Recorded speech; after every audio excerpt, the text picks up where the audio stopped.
The lost identity. That morning, my wife and I said our usual goodbyes. She left her second cup of tea and she followed me to the front door. She did this every day. She took from my coat a hair which was not there and she told me to be careful. She always did this. I closed the door and she went back to her tea. I am a lawyer and I work very hard. My friend Dr. Volney told me not to work so hard. You'll be ill, he said. A lot of people who work too hard get very tired, and suddenly they forget who they are. They can't remember anything. It's called amnesia. You need a change and a rest. But I do rest, I replied. On Thursday nights, my wife and I play a game of cards, and on Sundays, she reads me her weekly letter from her mother. That morning, when I was walking to work, I thought about Dr. Volney's words. I was feeling very well and pleased with life. When I woke up, I was on a train and feeling very uncomfortable after a long sleep. I sat back in my seat and I tried to think. After a long time, I said to myself, I must have a name. One looked in my pockets. No letter, no papers, nothing with my name on. But I found $3,000. I must be someone, I thought. The train was crowded with men who were all very friendly. One of them came and sat next to me.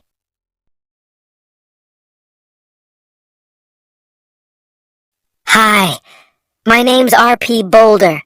Boulder and Son from Missouri. You're going to the meeting in New York, of course? What's your name? I had to reply to him, so I said quickly, Edward Pinkhammer from Cornopolis, Kansas. He was reading a newspaper, but every few minutes he looked up from it to talk to me. I understood from his conversation that he was a druggist, and he thought that I was a druggist too. Are all these men druggists? I asked. Yes, they are, he answered. Like us, they're all going to the yearly meeting in New York. After a time, he held out his newspaper to me. Look at that, he said. Here's another of those men who run away and then say that they have forgotten who they are. A man gets tired of his business and his family, and he wants to have a good time. He goes away somewhere, and when they find him, he says that he doesn't know who he is and that he can't remember anything. I took the paper and read this. Denver, June 12th. Elwyn C. Belford, an important lawyer in the town, left home 3 days ago and has not come back. Just before he left, he took out a lot of money from his bank. Nobody has seen him since that day. He is a quiet man who enjoys his work and is happily married. But Mr. Belford works very hard, and it is possible that he has amnesia. But sometimes people do forget who they are, Mr. Boulder, I said. Oh, come on, Mr. Boulder answered. It's not true, you know. These men just want something more exciting in their lives. Another woman, perhaps. Something different. We arrived in New York at about 10 o'clock at night. I took a taxi to a hotel, and I wrote the name Edward Pinkhammer in the hotel book. Suddenly I felt wild and happy. I was free. A man without a name can do anything. The young man behind the desk at the hotel looked at me a little strangely. One had no suitcase. I'm here for the druggists' meeting, I said. My suitcase is lost. I took out some money and gave it to him. The next day I bought a suitcase and some clothes, and I began to live the life of Edward Pinkhammer. I didn't try to remember who or what I was. The next few days in Manhattan were wonderful. The theaters, the gardens, the music, the restaurants, the nightlife, the beautiful girls. And during this time, I learned something very important. If you want to be happy, you must be free. Sometimes I went to quiet, expensive restaurants with soft music. Sometimes I went on the river in boats full of noisy young men and their girlfriends. And then there was Broadway, with its theaters and bright lights. One afternoon, I was going back into my hotel when a fat man came and stood in front of me. "Hello, Belford!" he cried loudly. "What are you doing in New York? Is Mrs. B with you?"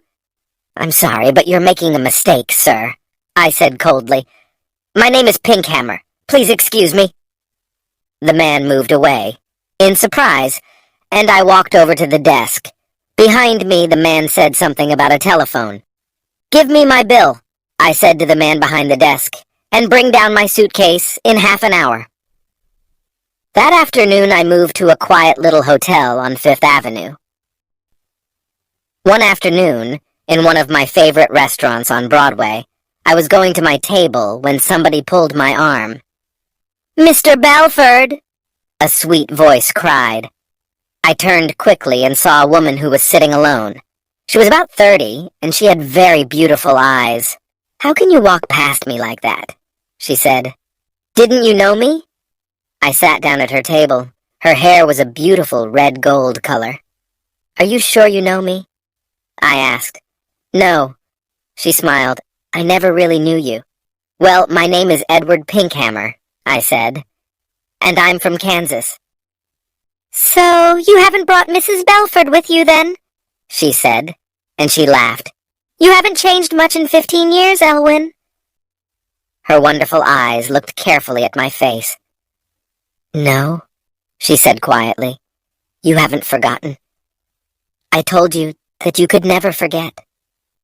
"I'm sorry," I answered, "but that's the trouble. I have forgotten. I've forgotten everything." She laughed. "Did you know that I married 6 months after you did? It was in all the newspapers." She was silent for a minute. Then she looked up at me again. "Tell me one thing, Elwyn," she said softly. "Since that night 15 years ago, can you touch, smell, or look at white roses and not think of me?" "I can only say that I don't remember any of this," I said carefully. "I'm very sorry." I tried to look away from her. She smiled and stood up to leave. Then she held out her hand to me, and I took it for a second. "Oh, yes, you remember," she said with a sweet, unhappy smile. "Goodbye, Elwyn Belford." That night I went to the theater, and when I returned to my hotel, a quiet man in dark clothes was waiting for me. "Mr. Pinkhammer," he said, "can I speak with you for a minute? There's a room here." I followed him into a small room. A man and a woman were there. The woman was still beautiful, but her face was unhappy and tired. I liked everything about her. The man, who was about 40, came to meet me. "Belford," he said, "I'm happy to see you again. I told you that you were working too hard. Now you can come home with us. You'll soon be all right." "My name," I said, "is Edward Pinkhammer. I've never seen you before in my life." The woman cried out, "Oh, Elwyn, Elwyn, I'm your wife." She put her arms round me, but I pushed them away. "Oh, Dr. Volney, what is the matter with him?" the woman cried. "Go to your room," the doctor said to her. "He'll soon be well again." The woman left, and so did the man in the dark clothes. The man, who was a doctor, turned to me and said quietly, "Listen, your name is not Edward Pinkhammer." "I know that," I replied, "but a man must have a name. Why not Pinkhammer?" "Your name," the doctor said, "is Elwyn Belford. You are one of the best lawyers in Denver, and that woman is your wife." "She's a very fine woman," I said, after a minute. "I love the color of her hair." "She's a very good wife," the doctor replied. "When you left 2 weeks ago, she was very unhappy. Then we had a telephone call from a man who saw you in a hotel here." "I think I remember him," I said. "He called me, 'Belford, excuse me, but who are you?' "I'm Bobby Volney. I've been your friend for 20 years, and your doctor for 15 years. Elwyn, try to remember." "You say you're a doctor," I said. "How can I get better? Does amnesia go slowly or suddenly?" "Sometimes slowly, sometimes suddenly." "Will you help me, Dr. Volney?" I asked. "Old friend," he said. "I'll do everything possible." "Very well, and if you're my doctor, you can't tell anybody what I say." "Of course not," Dr. Volney answered. I stood up. There were some white roses on the table. I went over to the table, picked up the roses, and threw them far out of the window. Then I sat down again. "I think it will be best, Bobby," I said, "to get better suddenly. I'm a little tired of it all now. Go and bring my wife Marion in now. But, oh, doctor, I said with a happy smile, oh, my good old friend, it was wonderful.